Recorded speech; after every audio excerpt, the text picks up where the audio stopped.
आज इस वीडियो में मैं बात करूंगा सेक्शन 194C की, जो कि बात करता है TDS on payment to contractors. In case आपको सेक्शन 194C के बारे में बहुत डिटेल नॉलेज नहीं है या इवन बेसिक भी नहीं पता, तो इस वीडियो में मैं कवर कर रहा हूँ सेक्शन 194C के बेसिक से एक्सपर्ट पॉइंट सभी कुछ। वीडियो स्टार्ट करने से पहले जस्ट मैं आपको बताना चाहूंगा कि हमने जो बीइंग अकाउंटेंट चैनल की स्टार्टिंग किया है उसका मेन पर्पज है कि जो भी लोग अकाउंटिंग फील्ड में अपना करियर स्टार्ट करना चाहते हैं या जो ऑलरेडी अकाउंटेंट है बट उनको बहुत सारी चीजें सीखनी है, एक्सपर्टाइज करना है अकाउंटिंग में, टीडीएस में, जीएसटी में एंड अकाउंटेंट से रिलेटेड जो भी फील्ड होते हैं उसमें, तो हम रेगुलरली इस यूट्यूब चैनल पर accounting, GST, TDS, income tax से रिलेटेड पोस्ट वीडियोस डालते रहते हैं। इन केस आप भी अकाउंटिंग फील्ड में इंटरेस्टेड है तो आप हमारा यूट्यूब चैनल सब्सक्राइब कर सकते हैं। एंड दूसरा इंपॉर्टेंट अनाउंसमेंट ये है कि हमने सभी अकाउंटेंट्स के लिए या जो भी अकाउंटेंट फील्ड में अपना करियर स्टार्ट करना चाहते हैं उनकी जो भी क्वेरीज हैं वो आप हमें व्हाट्सअप कर सकते हैं। एंड हेल्पलाइन नंबर आपको स्क्रीन पर शो हो रहा होगा, तो आप ये नंबर सेव कर सकते हैं। जैसा कि आपको पता है मैं बहुत डिटेल में कवर करूंगा तो ये वीडियो थोड़ा लेंथी हो सकता है, बट आई एम श्योर कि ये वीडियो आपको बहुत पसंद आएगा। Section 194C of the income tax act 1961। जब हम इस सेक्शन को इनकम टैक्स एक्ट से पढ़ने की कोशिश करते हैं तो उसमें लैंग्वेज बहुत टेक्निकल होती है एंड बहुत से बार तो हमें भी 2-2, 3-3, 4-4 बार सेक्शन को पढ़ना होता है, तब जाके हमें उस सेक्शन पर क्लैरिटी आती है कि एक्चुअली ये सेक्शन कहना क्या चाहता है। तो इस वीडियो में मैं आपको टेक्निकल लैंग्वेज में कुछ नहीं बताने वाला हूँ, मैं आपको जस्ट सिंपल लैंग्वेज में उस सेक्शन को एक्सप्लेन करूंगा। इसमें आपसे अगर लेमन लैंग्वेज में बात करूँ तो ये सेक्शन बोलता है कि कोई भी पर्सन इन केस कॉन्ट्रैक्टर को काम के लिए पेमेंट करता है तो उसको उसकी पेमेंट करने से पहले टीडीएस काटना पड़ेगा। तो अब यहाँ पर क्वेश्चन आते हैं कि टीडीएस कौन कौन काटेगा,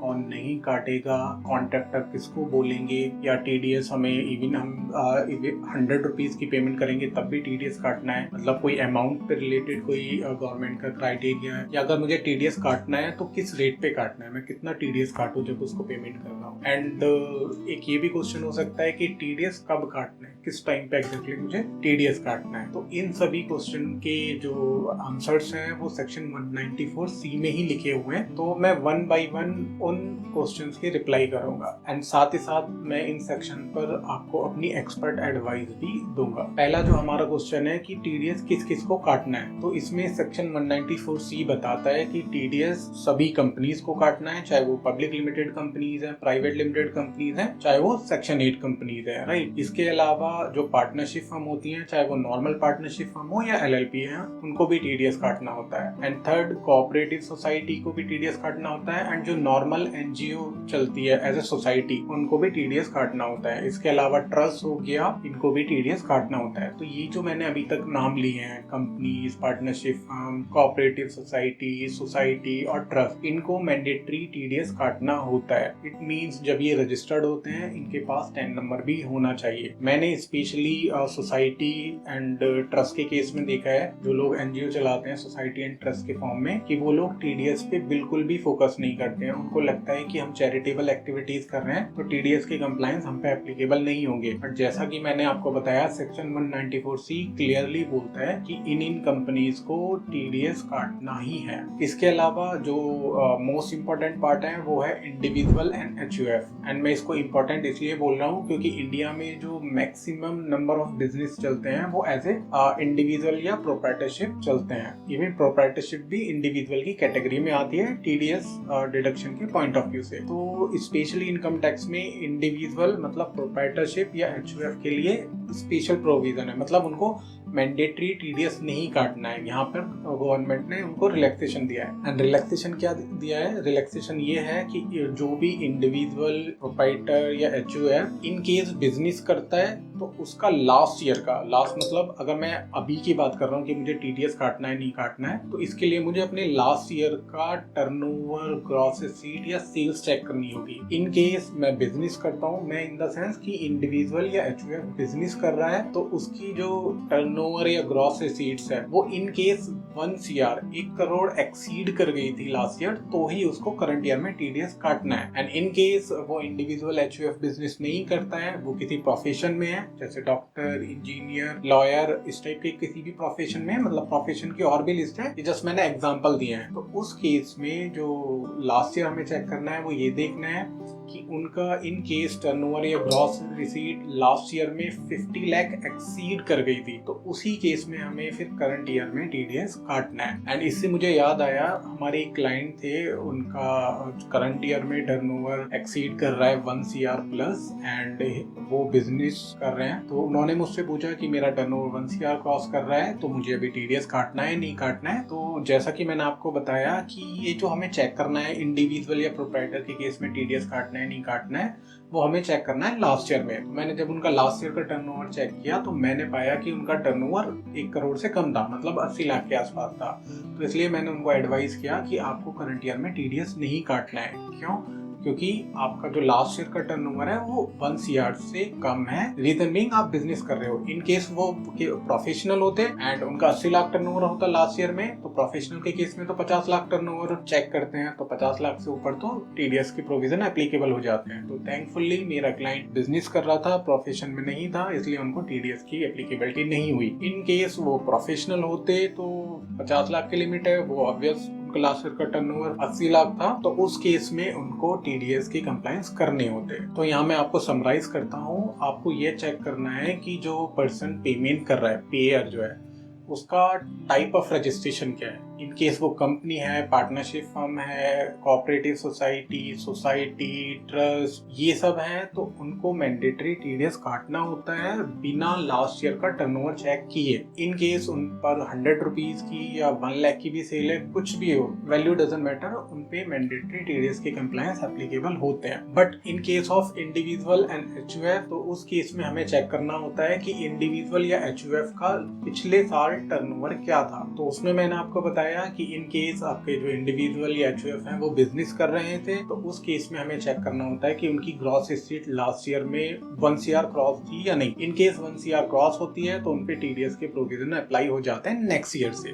ठीक है, लेट सपोज मैं अगर बात करता हूँ फाइनेंशियल ईयर 24-25 की, तो मुझे चेक करना होगा फाइनेंशियल ईयर 23-24 में ग्रॉस रिसीट्स क्या थे। तो इन केस मेरे पिछले साल मतलब 23-24 में ग्रॉस रिसीट 1 CR क्रॉस थे in case of business. And अगर मैं कोई प्रोफेशन कर रहा था, मेरी ग्रॉस रिसीट क्रॉस थी 50 लाख, तो उस केस में मुझे नेक्स्ट ईयर मतलब 1 अप्रैल 2004 से टीडीएस की कंप्लायंस करने होते हैं। तो ये चीज हमें हर साल रेगुलरली चेक करना होता है। अब मैं आपको बताऊंगा कि सेक्शन 194C में किन किन कामों पे आपको टीडीएस काटना है। तो जैसा कि देखो 194C में लिखा हुआ है कि कोई भी वर्क कॉन्ट्रैक्ट हो उसका टीडीएस 194C में ही कटेगा। बट इसमें आपको एक बात का ध्यान रखना है कि इन केस आपका जो कॉन्ट्रेक्चुअल सर्विसेज है वो प्रोफेशनल की कैटेगरी में आती है, कोई एक प्रोफेशनल है जो उसको कर रहा है, तो उस केस में 194C में टीडीएस नहीं कटेगा। इन केस वो अदर देन प्रोफेशनल कैपेसिटी में काम कर रहा है, जैसे आपका वर्क कॉन्ट्रैक्ट हो गए कंस्ट्रक्शन ऑफ बिल्डिंग के, ब्रिज के, renovation of building,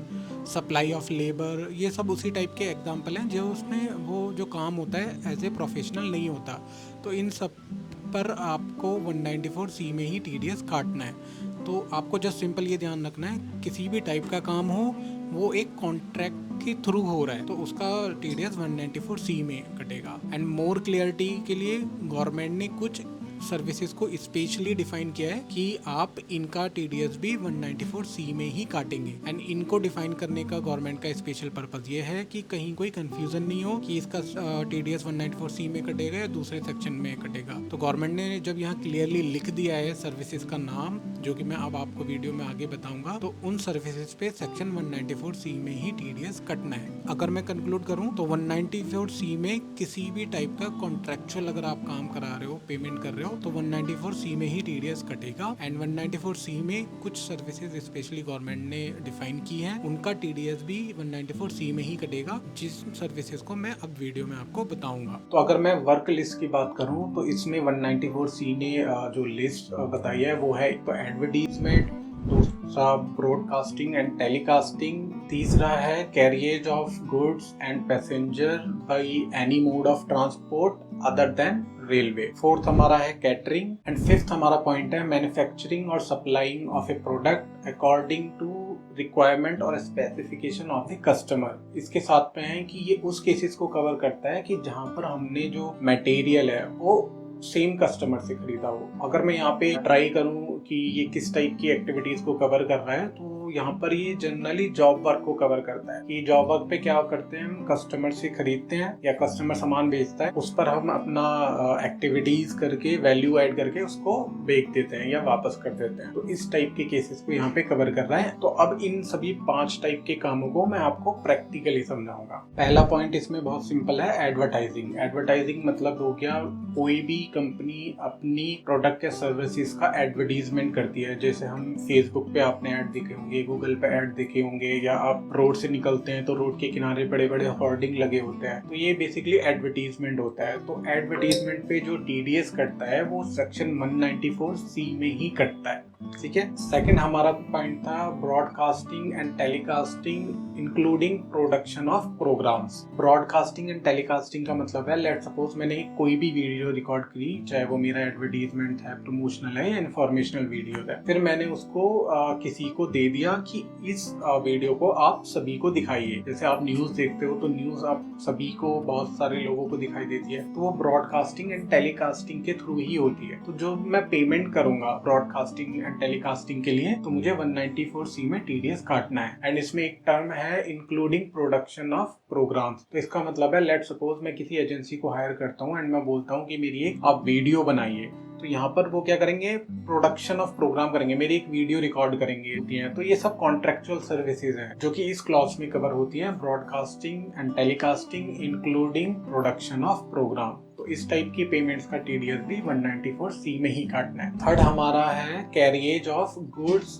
and passenger. यहाँ पे देखो नोट करने वाली बात है कि इन केस मैं पेमेंट करता हूँ किसी भी कंपनी को for the carriage of goods, चाहे मैं सामान को कैरी करने के लिए करूं या पैसेंजर को कैरी करने के लिए करूं, ठीक है, तो उस केस में भी हमें टीडीएस 194C में ही काटना है। जैसे जो बड़ी बड़ी कंपनी होती है, आपने देखा होगा वो बड़ी कंपनीज की अपनी स्पेशल बस कॉन्ट्रैक्ट पे लगी होती है। तो उस केसेस में वो क्या कर रहे हैं कि पैसेंजर का कैरियज हो रहा है, कैरियज ऑफ पैसेंजर जो उनके एम्प्लॉयज है, तो ये भी सर्विसेज भी 194C में लिखी हुई है, तो इसलिए इसका टीडीएस 194C में ही कटेगा। स्पेशल पॉइंट ये है कि 194C में दोनों चीजें कवर कर रहा है, carriage of goods and passenger. तो इन केस में कोई भी सामान का फ्रेट पे करता हूँ तो उस केस में भी मुझे टीडीएस 194C में ही काटना है। एंड इस पॉइंट में एक नोट करने वाली बात यह है कि इसमें लिखा हुआ है bye any mode of transport. Mode of transport का मतलब है कि मैं चाहे ट्रांसपोर्टेशन रोड के थ्रू करूं, वाटर के थ्रू करूं या फिर एयर के थ्रू करूं, ये तीनों केसेस यहाँ पे कवर करे गए हैं। बट आगे लिखा हुआ है अदर देन रेलवे। तो इन केस मैं रेलवे को पेमेंट कर रहा हूँ, लेट सपोज किसी ने रेलवे के थ्रू मटेरियल मंगाया, तो कैरियज ऑफ गुड्स हो गया, बट यहाँ पे लिखा हुआ है अदर देन रेलवे, तो रेलवे को एक्सक्लूड किया गया हुआ है। स्टिल मतलब मैं कैरियज ऑफ गुड्स कर रहा हूँ, बट यहाँ पे 194C में टीडीएस नहीं कटेगा क्योंकि यहाँ पर अदर देन रेलवे लिखा हुआ है। तो रेलवे को छोड़ के कैरियज ऑफ गुड्स होता है और पैसेंजर होता है, उस केस में आपको टीडीएस इसी सेक्शन में काटना है। नेक्स्ट हमारा पॉइंट है कैटरिंग। तो कैटरिंग को तो आप बहुत अच्छे से जानते होंगे क्योंकि जब भी हम किसी बड़ी पार्टी या फंक्शन में जाते हैं तो वहाँ पे जो खाने पीने का अरेंजमेंट होता है वो किसी कॉन्ट्रैक्टर कैटरर के थ्रू ही किया जाता है। तो उसमें एक पर्सन होता है जिसको हम खाने पीने से रिलेटेड सारी रेस्पॉन्सिबिलिटीज दे देते हैं कि इतने लोग हैं, इनका खाना की जिम्मेदारी आपकी है, एंड उसके लिए वो हमसे XYZ अमाउंट चार्ज करता है। तो ये जो कैटरिंग की सर्विसेज वो दे रहा है कंपनी को, तो इस टाइप की भी कोई पेमेंट होती है तो उस केस में भी जो टीडीएस कटेगा वो 194C में ही कटेगा। नेक्स्ट हमारा पॉइंट है मैन्युफैक्चरिंग और supplying of a product according to requirement और स्पेसिफिकेशन ऑफ द कस्टमर।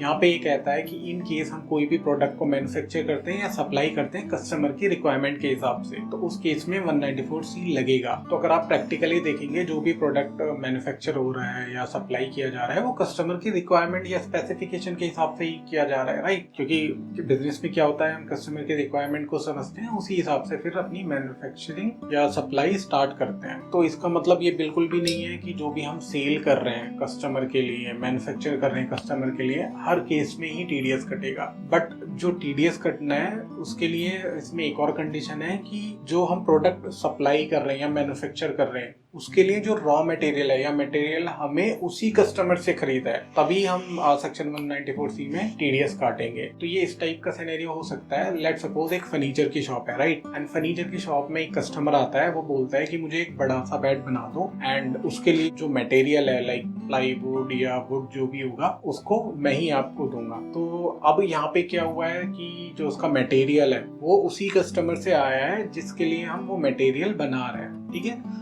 तो इस केस में सेक्शन 194C हिट हो जाएगा एंड हमें 194C में टीडीएस काटना पड़ेगा। एंड प्रैक्टिकली इस टाइप की सिचुएशन जॉब वर्क्स वाले कामों में आती है। तो यहाँ पे आपको बहुत ध्यान रखना है कि आपको हर सेल परचेज पे टीडीएस नहीं काटना है, सिर्फ उसी सेल पे टीडीएस काटना है जहाँ जो हम सेल कर रहे हैं वो एज रिक्वायर्ड और स्पेसिफाइड बाय कस्टमर हो एंड हमने मटेरियल भी कस्टमर से ही खरीदा था। नेक्स्ट हमारा सेक्शन था कि कॉन्ट्रैक्टर किसे बोलते हैं as per income tax act. तो यहाँ पर सेक्शन 194C बोलता है कि जो भी आपका कॉन्ट्रैक्टर हो वो रेजिडेंट होना चाहिए। रेजिडेंट मतलब इंडिया में वो रेजिडेंट हो, रहता हो, उसी केस में आप उसका टीडीएस काटेंगे।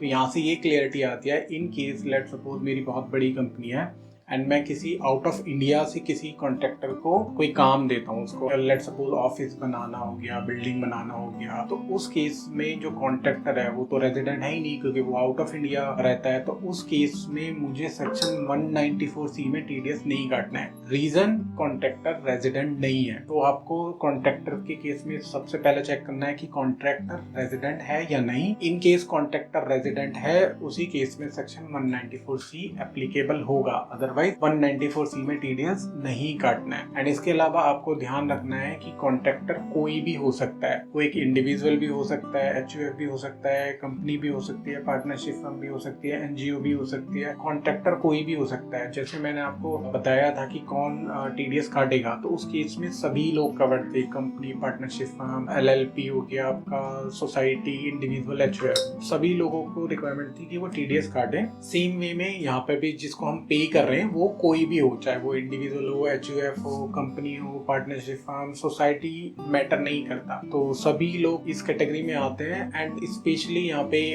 ये और आपको नोट करना है कि इवन सब कॉन्ट्रैक्ट का भी सीन है, तो उस केस में भी हम 194C में ही टीडीएस काटेंगे। एंड अगर मैं बात करूँ कि सब कॉन्ट्रैक्टर कौन होते हैं, तो लेट सपोज मैंने एक बिल्डिंग बनाने का कॉन्ट्रैक्ट लिया, उस केस में कॉन्ट्रैक्टर मैं हुआ एंड जो कंपनी मुझे पे करेगी वो मेरा टीडीएस काटेगी, राइट। तो यहाँ पे 194C के अंदर मेरा टीडीएस कट रहा है। लेट सपोज उस बिल्डिंग को बनाने के लिए मैंने किसी और को हायर कर लिया, ठीक है, ये काम सब कॉन्ट्रैक्ट कर दिया, तो इसको सब कॉन्ट्रैक्ट बोलते हैं कि मैंने अपना जो कॉन्ट्रैक्ट वाला पार्ट था उसका थोड़ा पार्ट या पूरा पार्ट किसी दूसरे बंदे को आउटसोर्स कर दिया, तो वो मेरे लिए सब कॉन्ट्रैक्टर है। तो इवन 194C सब कॉन्ट्रैक्ट के केस में भी एप्लीकेबल होगा।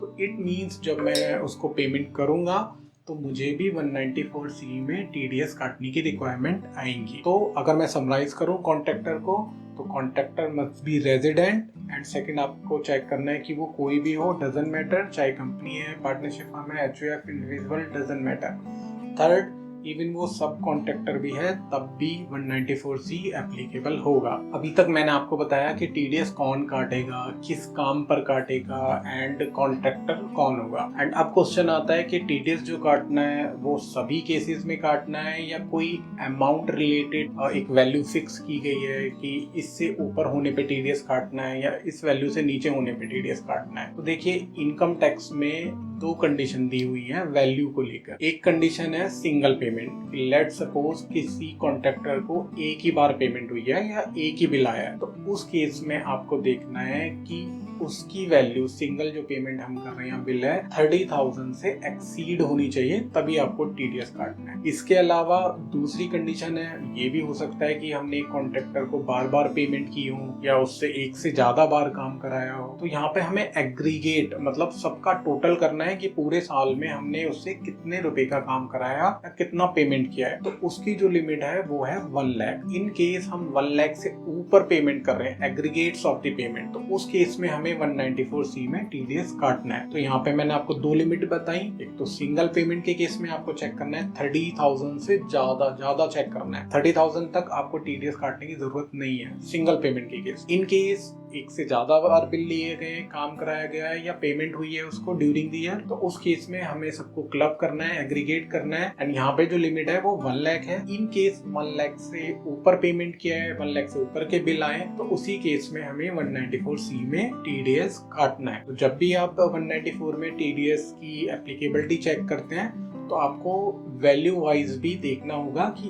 उस कॉन्ट्रैक्टर से हमने कितने का बिजनेस किया है, कितने का पेमेंट करने हैं या उनसे कितने रुपए का बिल आया है। तो सिंगल के लिए 30,000 and aggregate of the payment के लिए आपको देखना है 1 लाख। एंड यहाँ पे एक चीज मैं क्लेरिफाई करना चाहूंगा कि लेट सपोज आपका अगर सिंगल पेमेंट तो बहुत इजी है कि एक ही बिल आया एंड हमें देखना है 30,000 से ज्यादा का है तो हमें TDS काटना है, अदरवाइज नहीं काटना। एंड दूसरा पॉइंट हमें देखना है एग्रीगेट। तो एग्रीगेट में बहुत सारे इफ एंड बट्स आते हैं, यहाँ पे बहुत से बार कंफ्यूजन भी हो जाता है। लेट सपोज किसी पर्सन ने हमें 25,000 के 5 बिल दिए, तो उस केस में जो टोटल बिल हो रहे हैं उसके 1,25,000 हो रहे हैं, तो मतलब 1 लाख क्रॉस कर रहे हैं। तो इस केस में हमें TDS काटना पड़ेगा। क्यों? क्योंकि 1 लाख क्रॉस हो रहा है। एंड यहाँ पे ये बात रेलिवेंट नहीं है कि हमने 1 लाख में से उसको कितना पेमेंट किया है, तो हमें चेक करना है कि या तो बिल आए हो या फिर हमने उसको पेमेंट किया हो। दोनों में से जो भी ज्यादा वैल्यू का होगा उसी को हम कंसीडर करेंगे।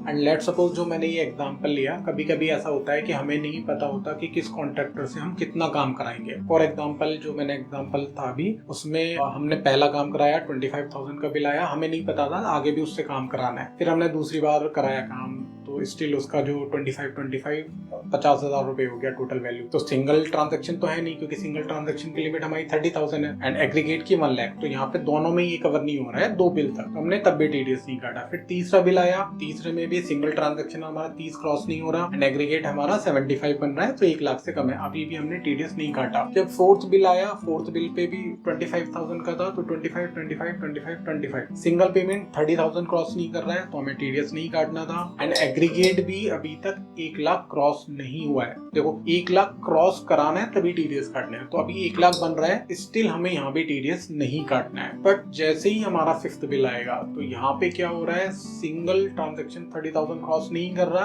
और जब हम एग्रीगेट करते हैं तो ये 1,25,000 हो रहा है। तो हमारे पास जब फिफ्थ बिल आया उस टाइम पे हमें पता लगा कि हमारा जो एग्रीगेट ऑफ दी पेमेंट्स है वो 1 लाख क्रॉस हो रहा है। अब जब हमें फिफ्थ बिल पे पता लग रहा है कि TDS काटना है, तो इस केस में जनरली ये क्वेश्चन आता है कि TDS जो मैं काटूंगा फिफ्थ बिल पर ही काटना है 25,000 पर, या जो अभी तक मैंने सारे बिल लिए 25 के, मतलब अप्रैल से अभी तक, उन सभी पे कटना है। तो इस केस में हम एडवाइस करते हैं कि जो भी आपके पूरे साल में बिल रेज हुए हैं कॉन्ट्रैक्टर से रिलेटेड, उन सभी पे आप उस पर्टिकुलर पार्टी का TDS काट लीजिए जिसका 1 लाख मतलब लिमिट क्रॉस हो रहा है, सिर्फ उसी पार्टी का, राइट। क्योंकि ये TDS काटना है नहीं काटना, ये भी पार्टी वाइज हमें चेक करना है। ऐसे नहीं कि एक कॉन्ट्रैक्टर से हमने 30,000 से ज्यादा का मतलब ट्रांजेक्शन कर लिया या 1 लाख से ज्यादा का कर लिया तो सभी कॉन्ट्रैक्टर्स का काटना है, ऐसा नहीं है। ये लिमिट आपको जो चेक करनी है कॉन्ट्रैक्टर वाइज करनी है। जिस भी कॉन्ट्रैक्टर की वैल्यू एक्सीड करेगी 30,000 से या 1 लाख से, सिर्फ उसी कॉन्ट्रैक्टर का आपको TDS काटना है। एंड एक इम्पोर्टेंट क्वेश्चन जो जनरली अकाउंटेंट से आता है,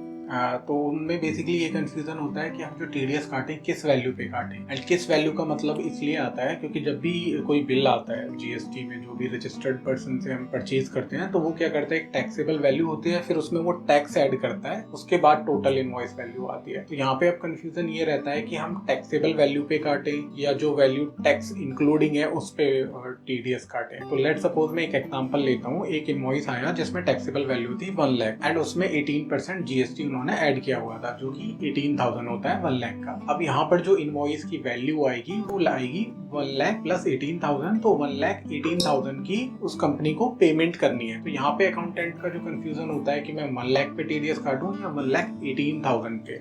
तो यहाँ पे देखो इनकम टैक्स की तरफ से क्लैरिफिकेशन आया हुआ है कि आपको जो TDS काटना है वो GST हटा के काटना है, क्योंकि GST तो ये गवर्नमेंट को जा रहा है, इसलिए इस पे हमें TDS नहीं काटना होता है। तो इट मींस जो टैक्सेबल वैल्यू होती है, या आप कह सकते हैं कि GST हटा के जो वैल्यू आती है उस वैल्यू पे आपको TDS काटना होता है। बट स्टिल जब हम ऑडिट करते हैं कंपनीज का, तो हम देखते हैं कि बहुत से अकाउंटेंट क्या करते हैं, इनवॉइस वैल्यू पे ही TDS काटे रखते हैं, जो कि बिल्कुल गलत है। एंड इस चीज से ये भी शो होता है कि उस अकाउंटेंट को नॉलेज नहीं है। फिर हम उनको बताते हैं, समझाते हैं, फिर वो नेक्स्ट टाइम से सही करने लग जाते हैं। तो आई होप आप पहले से ही ये चीज सही कर रहे होंगे एंड मैं आपसे भी उम्मीद करता हूँ कि इस वीडियो को देखने के बाद आप टोटल इनवॉइस वैल्यू पे टीडीएस नहीं काटेंगे। जैसा कि आपको पता है कि सेक्शन 194C में कॉन्ट्रैक्टर का टीडीएस कटता है। तो यहाँ पे हम कॉन्ट्रैक्टर को दो कैटेगरी में बांटते हैं रेट डिसाइड करने के लिए, क्योंकि यहाँ पे अलग अलग रेट है कैटेगरी वाइज। एक कैटेगरी है इंडिविजुअल और एचयूएफ की। तो इंडिविजुअल एचयूएफ के केस में आपको जो टीडीएस काटना है वो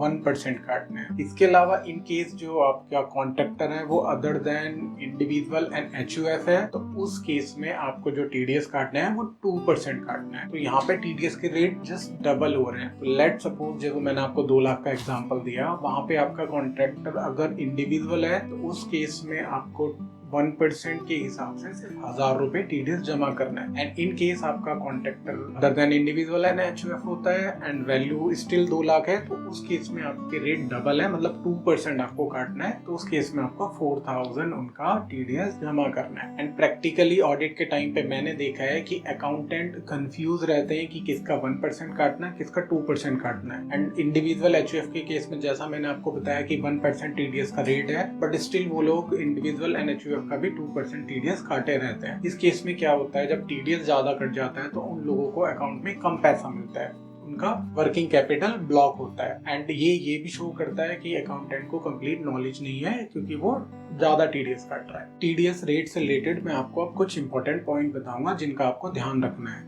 देखो, प्रैक्टिकली ऑडिट के टाइम पे हमने देखा है कि बहुत से अकाउंटेंट 1% टीडीएस जहाँ कटना होता है इंडिविजुअल एचयूएफ के केस में, वहां भी वो 2% टीडीएस काटे होते हैं। तो स्टिल हम उसको बहुत नेगेटिव नहीं लेते हैं। आपको ये ध्यान रखना है कि टीडीएस किसी भी केस में कम डिडक्ट नहीं हो, मतलब lower deduction of TDS allowed नहीं है। आप एक बार को ज्यादा टीडीएस काट लो वो चल जाएगा, क्योंकि यहाँ पे सिर्फ जिसको आप पेमेंट कर रहे हो उसका नुकसान हो रहा है कि उसका टीडीएस ज्यादा कट गया, उसको ज्यादा अकाउंट में पेमेंट मिलना था बट टीडीएस ज्यादा कट गया, तो अब उसको अकाउंट में कम पैसा मिलेगा। बट इन केस आपने कम टीडीएस काटा तो इनकम टैक्स डिपार्टमेंट आप पर इंटरेस्ट पेनल्टी वगैरह लगा सकता है। तो इससे बचने के लिए इन केस आपको डाउट है रेट को लेके, तो पहला चीज आप अपने कंसल्टेंट सीए से एडवाइस ले सकते हो, या फिर हमारा भी हेल्पलाइन नंबर है, हम आपकी हेल्प कर सकते हैं। आप अपनी क्वेरी व्हाट्सएप पे भेज सकते हो। स्टिल आपको डाउट है कि 1% पे कटेगा 2% पे कटेगा, तो हमेशा आप हायर रेट चूज करें। रीजन बीइंग जो मैंने आपको बताया कि आप ज्यादा टीडीएस काट लो चलेगा इनकम टैक्स के लिए, बट कम टीडीएस काटोगे तो वो आपको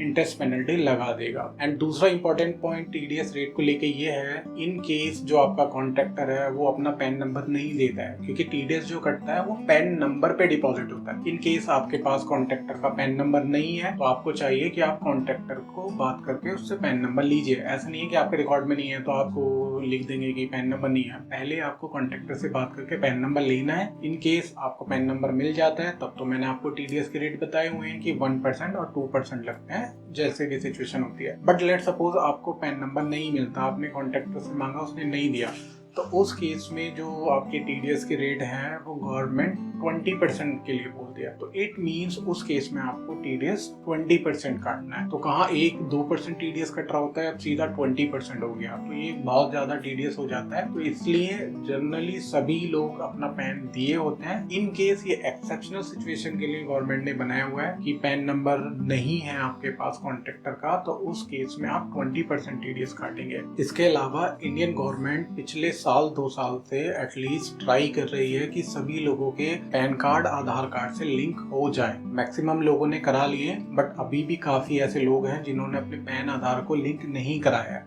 तो गवर्नमेंट ने उनको पेनलाइज करने के लिए एक प्रोविजन ये रखा है कि इन केस कॉन्ट्रैक्टर का पैन और आधार आपस में लिंक नहीं है तो उस केस में भी जो टीडीएस का रेट है वो 20% ही रहेगा। तो जस्ट मेक श्योर जो भी आपका कॉन्ट्रैक्टर है वो जो पैन नंबर देते हैं वो आप ऑनलाइन चेक कर लें कि उनका पैन आधार से लिंक है या नहीं। इन केस पैन आधार से लिंक नहीं है, आपने चेक नहीं किया, आपने जैसे ये देखा पैन नंबर है और 1% या 2% टीडीएस काट लिया, तो बाद में आपको गवर्नमेंट की तरफ से डिमांड आ जाएगी कि आपने कम टीडीएस काटा है, तो नुकसान आपकी ही कंपनी का है। सो बेटर है कि आप टीडीएस डिडक्शन से पहले ये भी मेक श्योर करें कि आपके जो कॉन्ट्रैक्टर हैं उनका पैन आधार से लिंक है या नहीं।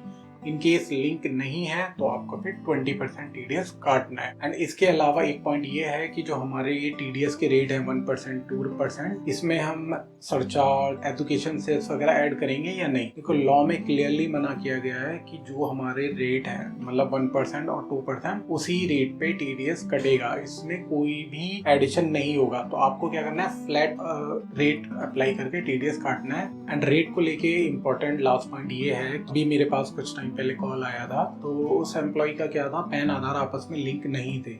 लिंक नहीं होने की वजह से कंपनी को डिमांड आ गई थी। कंपनी ने क्या हुआ था, 1% के हिसाब से टीडीएस काट लिया था। बट बाद में जब उनकी टीडीएस की रिटर्न इनकम टैक्स ने प्रोसेस की तो उसमें फिर आ गया कि आपका जो कॉन्ट्रैक्टर है उनके पैन आधार लिंक नहीं है, तो इस केस में आपने कम डिडक्ट किया है। कम क्यों किया है, क्योंकि उस केस में 20% टीडीएस रेट है। उस केस में उस कंपनी ने अपने जो कॉन्ट्रैक्टर थे उनको बोला कि आपका टीडीएस ज्यादा कटेगा 20%। तो उस केस में मेरे पास जो कॉल आया था वो कॉन्ट्रैक्टर का आया था कि यहाँ पे मेरा 20% मतलब एक अच्छा अमाउंट बन रहा है, ऐसे तो मुझे लॉस हो जाएगा। तो उस केस में क्या होता है कि ये जो 20% जो टीडीएस कट रहा है ये एक्चुअल में कॉन्ट्रैक्टर का टीडीएस या इनकम टैक्स आप बोल सकते हैं जमा हो रहा है। वो आईटीआर फाइल करके इसको क्लेम कर सकते हैं एंड ये कुछ केसेस में रिफंड भी हो जाता है। तो ये जो आपका टीडीएस कट रहा है ये बेसिकली आपका फाइनेंशियल लॉस नहीं है, आपका इन द सेंस कि कॉन्ट्रैक्टर का फाइनेंशियल लॉस नहीं है। वैसे बेटर तो ये है कि पैन आधार लिंक कर लीजिए। इन केस लिंक नहीं है, आपका ज्यादा टीडीएस कट जाता है तो वहाँ पे आपको घबराने की जरूरत नहीं है। ये आप जब आईटीआर फाइल करेंगे इस अमाउंट का उस टाइम पे आप क्लेम कर सकते हो। अभी तक हमने कवर कर लिया है कि टीडीएस कौन काटेगा, किन किन काम पे काटेंगे, कॉन्ट्रैक्टर्स के रिगार्डिंग क्या क्या चीजें आपको चेक करनी है, आपकी थ्रेशोल्ड लिमिट क्या है, आपके टीडीएस के रेट क्या है। तो ऑलमोस्ट सभी कुछ कवर कर चुके हैं। बट इसके अलावा जो इम्पोर्टेंट एक पॉइंट है वो ये है कि टीडीएस कब काटना है। टाइमिंग को हम यहाँ पे कंसिडर करना है कि किस टाइम पे टीडीएस काटना है, क्योंकि यहाँ पे डिफरेंट फेजेस होते हैं किसी भी काम को लेके। एक होता है जब हम कॉन्ट्रैक्टर से पूछ रहे हैं, नेगोशिएट कर रहे हैं कि भाई ये काम है, कर दोगे, कितना चार्ज करोगे, तो वो पॉइंट हो गया। दूसरा कॉन्ट्रैक्टर अपना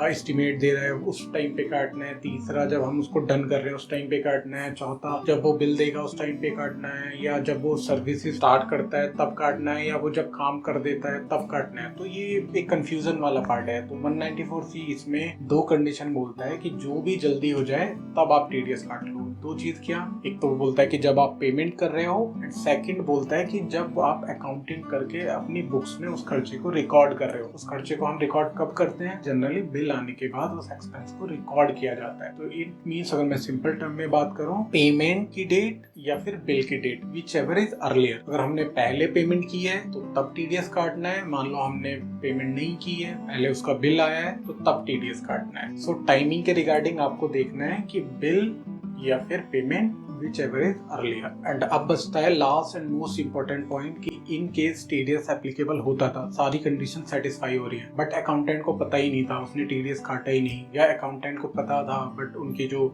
ऑनर है उन्होंने बोला कि यार हम टीडीएस वीडीएस के लफड़े में नहीं पड़ते, हम नहीं काट रहे टीडीएस। तो for any reason in case TDS applicable होता था, आपने नहीं काटा, तो उस केस में आपकी कंपनी डिफॉल्ट में मानी जाती है। एंड इस डिफॉल्ट या नॉन कंप्लायंस के इनकम टैक्स ऑफिसर या टीडीएस ऑफिसर इंटरेस्ट और पेनल्टी लगा सकता है। एंड इसके अलावा जिस अमाउंट पे आपने टीडीएस नहीं काटा और आपका टैक्स ऑडिट होता है, तो उस केस में ये जो खर्चा था, आपका एक्सपेंस था कॉन्ट्रैक्टर का, इस खर्चे को माइनस नहीं करने दिया जाता है, मतलब डिसअलाउ हो जाता है। एंड डिसअलाउ होने का मतलब ये है कि एक तो वो आपने खर्चा किया, उल्टा इनकम टैक्स डिपार्टमेंट के उस वैल्यू को प्रॉफिट मान के उस पे आपको टैक्स देना पड़ रहा है। तो बेटर है कि आप जहाँ टीडीएस आपको काटना चाहिए, आपको प्रॉपर टीडीएस की कंप्लायंस करें, सो दैट आपको इनकम टैक्स डिपार्टमेंट की तरफ से कोई इशू नहीं आए। अब मैं आपको केसेस बताने वाला हूँ जिन केसेस में आपको टीडीएस नहीं काटना है। इवन कंडीशन भी सारी सेटिस्फाई हो रही होंगी बट फिर भी आपको टीडीएस नहीं काटना है। इनको हम टेक्निकली बोलते हैं एक्सेप्शन। तो जो 194C के एक्सेप्शन है वो मैं अब आपको बताऊंगा। मैंने इस वीडियो में आपको बताया था कि जो टीडीएस की थ्रेशोल्ड लिमिट है वो 30,000 एंड 1 लाख है। वो एक्सेप्शन की बात करूं, पहला एक्सेप्शन हमारा है कि इन केस आपकी जो सिंगल पेमेंट है वो 30,000 क्रॉस नहीं करती है, तो उस केस में आपको टीडीएस नहीं काटना है।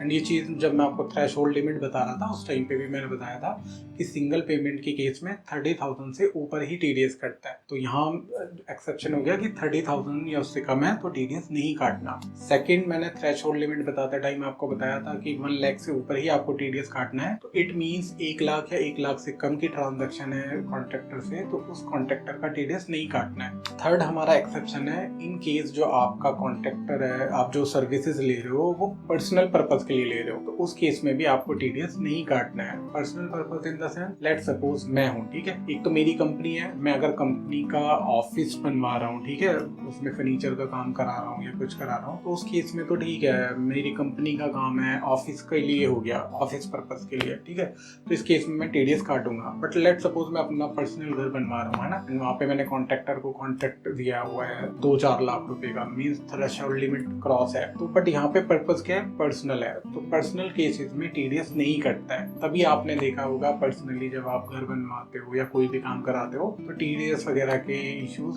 नहीं होते हैं। बट जब आप ऑफिस पर्पज के लिए करते हो खर्चा तो उस केस में आपको TDS का ध्यान रखना है। तो थर्ड हमारा एक्सेप्शन था कि पर्सनल अगर पर्पज है तो उस केस में चाहे सारी कंडीशन सेटिस्फाई हो रही है स्टिल आपको TDS नहीं काटना है। एंड फोर्थ एक्सेप्शन जो गवर्नमेंट ने दिया है वो ट्रांसपोर्टर को दिया है। एंड ट्रांसपोर्टर भी 2 टाइप के हो सकते हैं, transporter of passenger, transporter of goods. तो यहाँ जो एक्सेप्शन है ट्रांसपोर्टर ऑफ गुड्स के रिगार्डिंग है, तो ये चीज आपको ध्यान रखनी है। एंड एक्सेप्शन में लिखा गया है कि ट्रांसपोर्टर ऑफ गुड्स कोई भी अगर एक छोटा ट्रांसपोर्टर है, छोटा इन द सेंस कि जिसके पास 10 या 10 से कम व्हीकल्स है, तो उस केस में अगर वो ये डिक्लेरेशन देता है कि मेरे पास जो नंबर ऑफ व्हीकल्स है जिनको मैं ऑन करता हूँ वो 10 या उससे कम है, तो उस केस में फिर आपको उसका TDS नहीं काटना है। तो ये बेसिकली जो छोटे छोटे ट्रांसपोर्टर होते हैं उनका TDS नहीं कटे या उनको रिलैक्सेशन देने के लिए किया गया है। तो इन केस आपको भी ध्यान देना है, आप किसी ट्रांसपोर्ट एजेंसी का पेमेंट कर रहे हो एंड वो ट्रांसपोर्ट एजेंसी जो एक छोटी एजेंसी है उसके पास 10 या 10 से कम व्हीकल है, उस केस में आप उनसे डिक्लेरेशन ले सकते हो कि उनके जो व्हीकल्स है वो 10 या 10 से कम है, तो उस केस में आपको TDS नहीं काटना है उनका। बट स्टिल अगर आप काट भी लेते हो तो कोई दिक्कत नहीं है, क्योंकि मैंने आपको बताया था पहले, अगर आपको याद है, कि आपको लोअर डिडक्शन नहीं करना है, ज्यादा डिडक्ट हो गया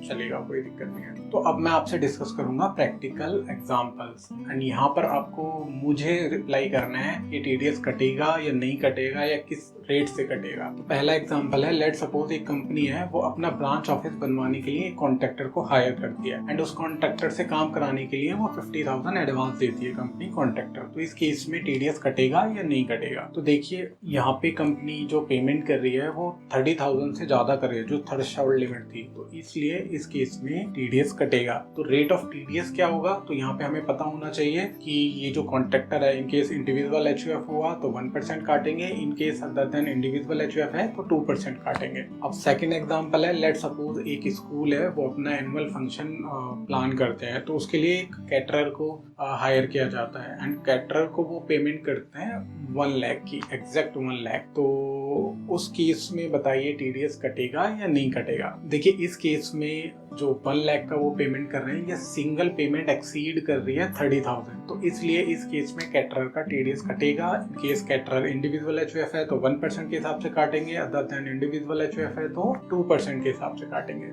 नेक्स्ट एग्जांपल है पेमेंट टू ट्रांसपोर्टर से रिलेटेड। लेट सपोज कंपनी है एक एंड वो ट्रांसपोर्ट सर्विसेज लेती है एंड वो ट्रांसपोर्ट जो कंपनी है उसका जो सिंगल मतलब एक बार का फ्रेट होता है, भाड़ा होता है, वो 10,000, 15,000, 20,000 इस रेंज में वेरी करता है, मतलब 10 से 20,000। तो ओवर द पीरियड कंपनी ने उससे बहुत सारी जगह पर अपना मटेरियल आना जाना किया, तो उस केस में जो ट्रांसपोर्ट एजेंसी ने कंपनी को बिलिंग की वो की 1.5 लाख रुपए की। इस केस में आपको बताना है कि TDS कटेगा या नहीं कटेगा। तो यहाँ पे क्या है, सिंगल जो उसका पेमेंट हो रहा है या सिंगल जो इनवॉइस आ रहा है या ट्रांजैक्शन हो रहा है वो 30,000 क्रॉस नहीं हो रहा है, तो उस हिसाब से सिंगल पेमेंट के हिसाब से तो TDS नहीं कटेगा। बट जब हम एग्रीगेट ऑफ द पेमेंट्स या इनवॉइस देखते हैं तो उस केस में 1 लाख क्रॉस होता है जो कि यहाँ पे हो रहा है, तो उस हिसाब से इनका TDS कटेगा। नेक्स्ट एग्जांपल है, लेट सपोज ऑफिस रिपेयर के लिए किसी कॉन्ट्रैक्टर को हायर किया जाता है एंड उसका जो बिल आता है वो 25,000 का आता है, तो इस केस में TDS कटेगा या नहीं कटेगा? तो देखिए इस केस में क्या है, जो इनका सिंगल पेमेंट है वो 30,000 क्रॉस नहीं कर रहा है तो इस केस में टीडीएस नहीं कटेगा। नेक्स्ट एंड लास्ट एग्जांपल है, लेट सपोज एक कॉन्ट्रैक्टर से कॉन्ट्रेक्चुअल सर्विसेज ली जो कि 194C में कवर्ड होती है एंड उसका पेमेंट बन रहा है 2.5 लाख, बट कॉन्ट्रैक्टर अपना पैन नहीं देता है तो उस केस में टीडीएस कटेगा या नहीं कटेगा, एंड कटेगा तो कितने रेट पे कटेगा। यहाँ पे जो एग्रीगेट ऑफ द पेमेंट या सिंगल पेमेंट अपना 1 लाख या 30,000 एक्सीड कर रही है, ठीक है, तो टीडीएस तो डेफिनेटली कटनी है क्योंकि सिंगल पेमेंट वाला क्लॉज भी कंप्लीट हो रहा है एंड एग्रीगेट वाला क्लॉज भी हिट कर रहा है, तो ये तो डन है कि टीडीएस कटेगा। अब नेक्स्ट क्वेश्चन आता है कि टीडीएस का रेट क्या होगा। तो मैंने इस वीडियो में आपको बताया हुआ है कि जहाँ पैन कॉन्ट्रैक्टर का नहीं होता है तो उस केस में 20% टीडीएस कटता है, तो यहाँ पर जो टीडीएस का रेट रहेगा वो 20% रहेगा। आई होप ये वीडियो आपको अच्छा लगा होगा। इन केस आपकी कोई क्वेरी या सजेशन है तो आप हमें कमेंट बॉक्स में लिख सकते हैं। Thank you for watching this video.